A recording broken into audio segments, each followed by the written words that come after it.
नमस्कार दोस्तों। मेरा नाम विक्रम सिंह ओला है और मैं मेडिटेशन और योगा करता हूँ। और मैंने आज तक बहुत ही कम मेडिसिन्स ली हैं।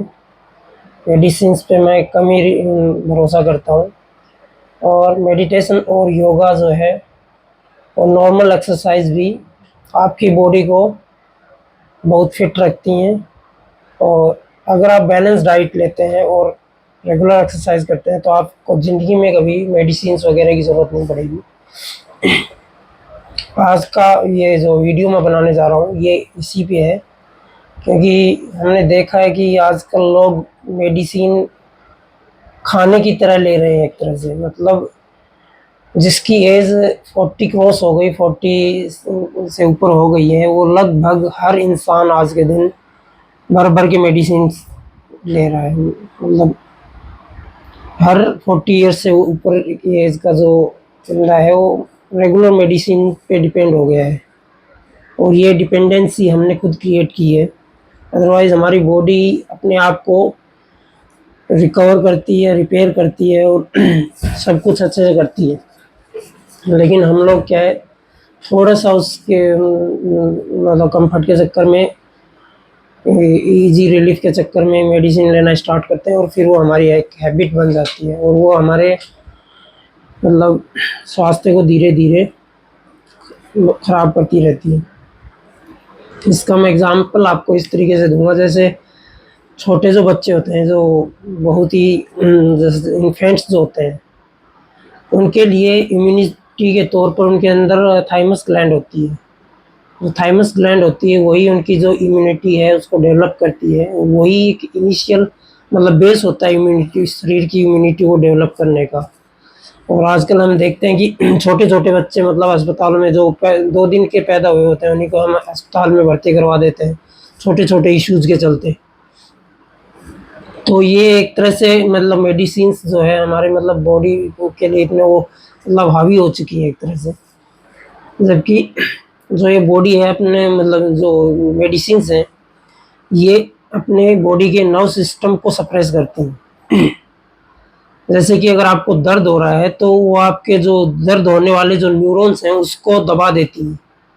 इससे ज़्यादा वो कुछ नहीं करती। आपके न्यूरो रिसेप्टर्स और उनको मतलब ये बोल देती हैं कि भाई ये दर्द का सिग्नल तुम मत भेजो, बस ये इतना ही करती हैं। जबकि धीरे-धीरे जैसे हम ये मेडिसिन्स रेगुलर लेते रहते हैं तो ये क्या है, आपके जो बॉडी के जो अदर सिस्टम्स हैं, जो हार्मोन्स हैं, उनको डिस्टर्ब करती हैं और इससे मतलब काफ़ी कॉन्सिक्वेंसेस होते हैं। तो आजकल क्या होता है, जैसे छोटे से बच्चे को अगर हल्का फीवर भी आ गया तो हम डॉक्टर के पास लेके पहुँच जाते हैं कि इसको फीवर आ गया है। लेकिन एक्चुअल में क्या होता है, जब बच्चा जब छोटा होता है तो उसका डेवलपिंग स्टेज होता है। तो बुखार होने का यही मतलब नहीं होता कि उसको कोई इन्फेक्शन हुआ है या वो मतलब बीमार है। बुखार ऐसे भी हो सकता है जैसे हमारे जो बच्चे के दाँत निकलते हैं तो दाँत निकलते टाइम उन पे चिड़चिड़ापन आता है और उसको फीवर भी आ जाता है, लूज़ मोशन भी हो जाते हैं। वो इसलिए होता है क्योंकि बॉडी जो है, बच्चे की बॉडी जो है वो ज़्यादातर एनर्जी उस दाँत को मतलब निकालने में लगी होती है। तो पूरी बॉडी को मैनेज करने में थोड़ा-सा वो सक्षम नहीं हो पाती है। लेकिन इसका मतलब ये नहीं है कि वो बीमार है या मतलब कुछ गड़बड़ हो, या ऐसे ही कुछ वैक्सीन्स वगैरह जो बच्चों को देते हैं तो उसमें भी बच्चों को फीवर हो जाता है। वो इसीलिए होता है कि वो बॉडी कुछ ना कुछ काम कर रही है।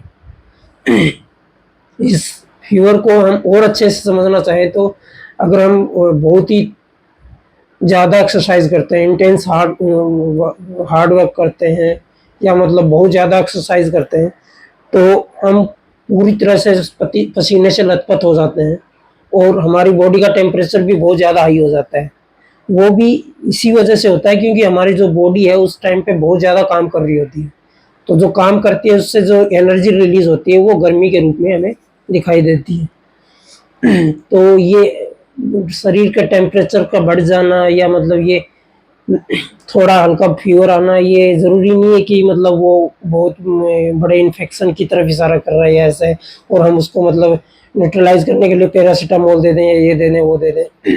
वो ये पैरासिटामोल वगैरह ये सब देकर हम कहीं न कहीं उस चीज़ को सप्रेस कर रहे हैं जो मतलब कहीं कुछ काम हो रहा है तो उसको मतलब सप्रेस कर देते हैं। तो पहले हमको ये एनालाइज करने की ज़रूरत है कि एक्चुअल में प्रॉब्लम क्या है, ये क्या रियल में इन्फेक्शन है या मतलब बॉडी कहीं न कहीं कुछ काम कर रही है अपने मतलब शरीर को मतलब की हेल्थ को मेंटेन करने के लिए, या मतलब शरीर के कुछ मतलब अंगों को सही से मतलब ऑर्गन्स को फ़िल्टर करने के लिए, या कुछ ऐसे मतलब कुछ काम कर रही है या रियल में मतलब कोई इन्फेक्शन है।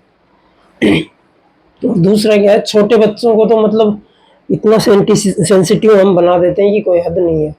जो थाइमस ग्लैंड है जो बच्चों की मतलब आजकल मतलब जैसे मेरा जो भतीजा है, उसकी जो थाइमस ग्लैंड है उसकी साइज़ इतनी छोटी हो चुकी है कि मतलब कोई बता ही नहीं सकता कि ये मतलब छोटे बच्चे का हुआ है।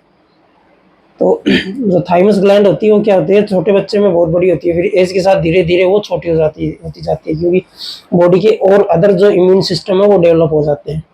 तो इसकी वजह से वो मतलब धीरे-धीरे छोटी भी हो जाती है और मतलब उसकी इतनी ज़्यादा ज़रूरत भी नहीं होती। लेकिन जो बच्चों की अर्ली स्टेज होती है उसमें थाइमस ग्लैंड ही एक मेन वो इम्यून सिस्टम होता है, और वो उसके रिस्पॉन्स को ही हम सप्रेस कर देते हैं ये मतलब हैवी मेडिसिन्स वगैरह देके। और इसमें आप लोगों ने सुना होगा जैसे मतलब डॉक्टर्स भी सजेस्ट करते हैं कि बच्चे को 6 महीने तक माँ के दूध के अलावा कुछ भी नहीं खिलाना पिलाना नहीं चाहिए, और उसमें हम हैवी डोज की मेडिसिन दे रहे हैं। तो वो मतलब जब पानी हम नहीं पिला सकते उसको 6 महीने के बच्चे को, उसमें हम अगर केमिकल मेडिसिन दे रहे हैं तो वो कितना अच्छा असर करेंगी, ये आप मुझे ज़रूर कमेंट करके बताएं। हो सकता है मैं इसमें गलत हूँ, तो अगर गलत हो तो मैं इसके बारे में विचार करूँगा, लेकिन आप इस पे मुझे ज़रूर अपनी राय दें कि क्या सही में ये ऐसा है, क्या सही में मतलब छोटे से बच्चे को भी मेडिसिन देने, छोटी सी बात के लिए हम मेडिसिन देने के लिए मतलब वो करें। और आपको अगर ये वीडियो अच्छा लगा हो तो please like share and subscribe my channel.